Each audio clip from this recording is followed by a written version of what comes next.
Saudara-saudari terkasih di dalam Tuhan Yesus Kristus, semoga kita semua dalam keadaan sehat bersama keluarga. Saat ini marilah kita mendengarkan bacaan kitab suci dan renungan harian Sabtu 19 September tahun 2020. Bacaan pertama. Bacaan dari surat pertama Rasul Paulus kepada jemaat di Korintus.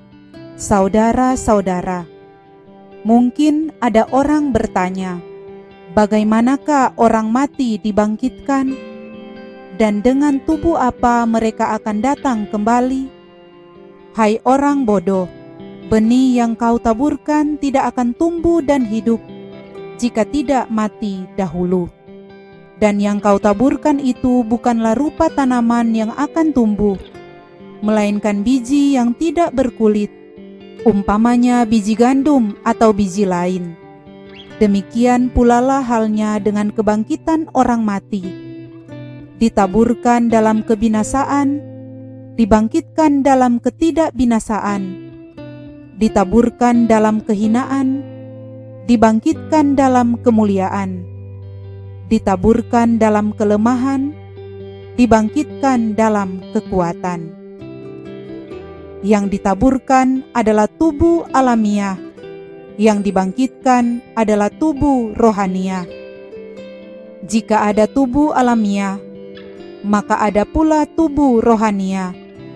Seperti ada tertulis, manusia pertama Adam menjadi makhluk yang hidup, tetapi Adam yang akhir menjadi roh yang menghidupkan.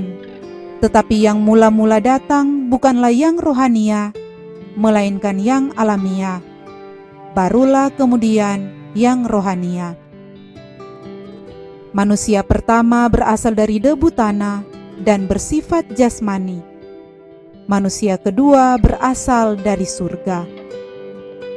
Makhluk-makhluk alamiah sama dengan yang berasal dari debu tanah, dan makhluk-makhluk surgawi sama dengan dia yang berasal dari surga. Jadi seperti kini kita mengenakan rupa dari manusia duniawi, demikian pula kita akan mengenakan rupa dari yang surgawi. Demikian pula kita akan mengenakan rupa dari yang surgawi.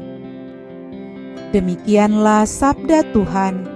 Syukur kepada Allah. Bacaan Injil. Inilah Injil Yesus Kristus menurut Lukas. Dimuliakanlah Tuhan. Banyak orang datang berbondong-bondong dari kota-kota sekitar kepada Yesus. Maka Yesus berkata dalam suatu perumpamaan, adalah seorang penabur keluar menaburkan benih.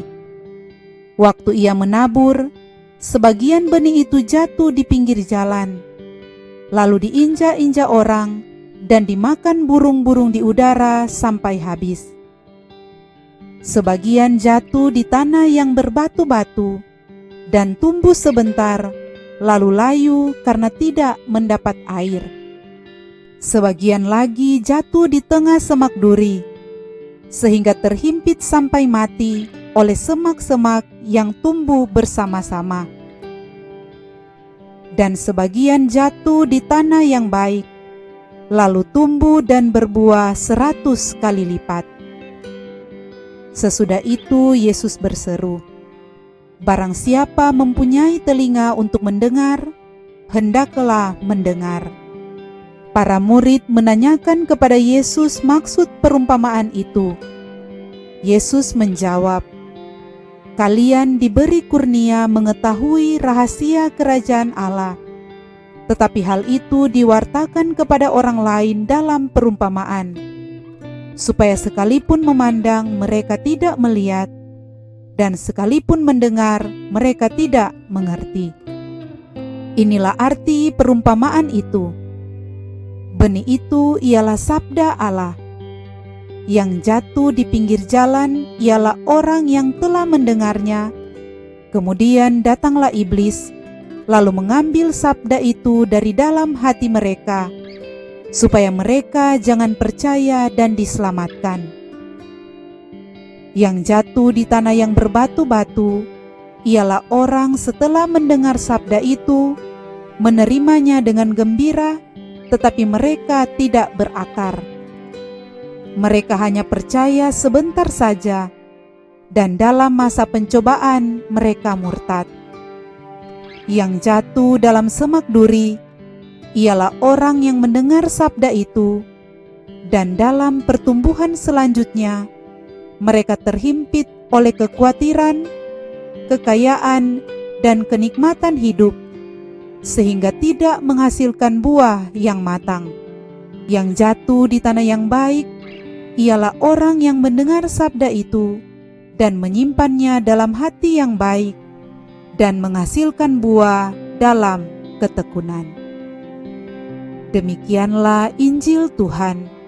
Terpujilah Kristus. Saudara-saudari terkasih, renungan kita di saat ini diberi judul Benih yang Ditaburkan. Segala sesuatu dalam kehidupan ini berasal dari benih, baik itu tanaman, binatang, atau juga manusia. Perihal benih, Tuhan Yesus pernah mengatakan, "Sesungguhnya, jikalau biji gandum tidak jatuh ke dalam tanah dan mati, ia tetap satu biji saja. Tetapi jika ia mati, ia akan menghasilkan banyak buah." Jikalau kita ingin biji atau benih yang kita taburkan menghasilkan buah yang banyak, ia harus mati, artinya ditanam ke dalam tanah. Saudara-saudari terkasih, dalam bacaan pertama kita hari ini, Rasul Paulus menuliskan surat kepada jemaat di Korintus yang pada waktu itu memperdebatkan soal kebangkitan orang mati. Rasul Paulus berkata dalam suratnya, "Mungkin ada orang yang bertanya-tanya, bagaimanakah orang mati dibangkitkan? Dan dengan tubuh apakah mereka akan datang kembali? Hai orang bodoh, benih yang kau taburkan tidak akan tumbuh dan hidup jika tidak mati dahulu. Dan yang kau taburkan itu bukanlah rupa tanaman yang akan tumbuh, melainkan biji yang tidak berkulit. Demikian pula lah halnya dengan kebangkitan orang mati. Ditaburkan dalam kebinasaan, dibangkitkan dalam ketidakbinasaan. Ditaburkan dalam kehinaan, dibangkitkan dalam kemuliaan. Ditaburkan dalam kelemahan, dibangkitkan dalam kekuatan. Yang ditaburkan adalah tubuh alamiah, dan yang dibangkitkan adalah tubuh rohania. Jika ada tubuh alamiah, maka ada pula tubuh rohania." Dalam suratnya kepada jemaat di Korintus, Rasul Paulus memberikan pemahaman kepada jemaat di Korintus bahwa benih yang ditaburkan tidak akan tumbuh dan hidup jikalau tidak mati dahulu. Tuhan Yesus diumpamakan sebagai benih yang mati itu, karena Tuhan Yesus harus mati, karena jika tidak, dia tetap tinggal seorang. Namun apabila dia mati dan bangkit kembali, maka akan memunculkan banyak anak Tuhan, yaitu orang yang percaya di muka bumi ini.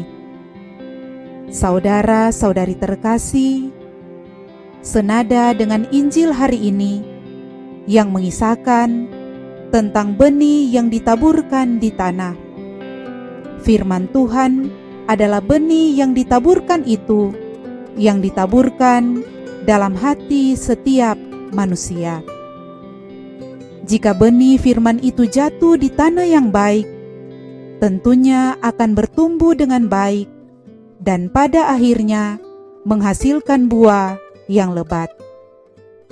Saudara-saudari terkasih, seringkali setelah kita mendengar firman Tuhan, kita berkata begini, "Kutipan firman Tuhan ini indah sekali, sangat menyentuh, sangat menarik, dan sangat mengena dengan kehidupan. Semua ungkapan itu benar adanya. Hanya saja, dalam Injil hari ini, Tuhan Yesus menguji sejauh mana firman Tuhan atau sabda yang katanya menyentuh dan menginspirasi itu terus berada dalam kehidupan kita dan menghasilkan buah. Tuhan Yesus menggunakan perumpamaan benih sebagai firman Tuhan, dan tempat di mana benih itu ditanam adalah orang-orang yang mendengarnya. Tuhan Yesus melukiskan tipe-tipe pendengar sabda Tuhan yang terdiri dari 4 tipe pendengar. Tipe pertama adalah pendengar saja. Tipe ini sekedar mendengar saja tanpa memiliki kepercayaan apa-apa dari apa yang didengarnya. Tipe kedua adalah mendengar dan menerima firman itu dengan gembira.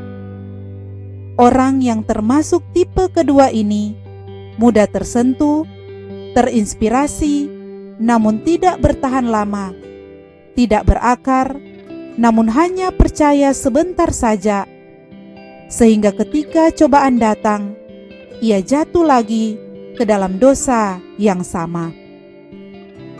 Tipe ketiga adalah pendengar yang sudah lama bahkan percaya kepada firman, tetapi tipe ini selalu khawatir dengan hidupnya, apalagi punya banyak harta dan kenikmatan hidup. Orang tipe ini akan cenderung memilih dirinya dan apa yang dimilikinya daripada berkorban untuk Tuhan. Dan tipe keempat adalah orang yang mendengar firman itu, mengendapkannya dalam hati, dan membuahkan hasilnya dalam pelaksanaan firman Tuhan dengan setia dan tekun. Saudara-saudari terkasih, dari keempat tipe pendengar firman tersebut, kita termasuk dalam tipe yang mana? Mungkin saja tipe pertama, kedua, ketiga, ataupun keempat. Dalam Injil hari ini, Tuhan Yesus mengajak kita untuk menjadi tipe keempat, yaitu pendengar dan pelaksana firman yang setia di tengah-tengah berbagai macam godaan dan tantangan hidup. Semoga benih yang ditaburkan dalam hati kita bertumbuh dengan baik, menghasilkan buah berkali-kali lipat. Marilah berdoa. Allah Bapa sumber kehidupan, kami bersyukur atas benih sabda-Mu yang telah Kau taburkan di dunia ini. Semoga pertumbuhannya jangan sampai kami ganggu, tetapi semoga kami terbuka terhadap Roh-Mu yang mendampingi pertumbuhannya dengan subur. Semoga demikian. Amin.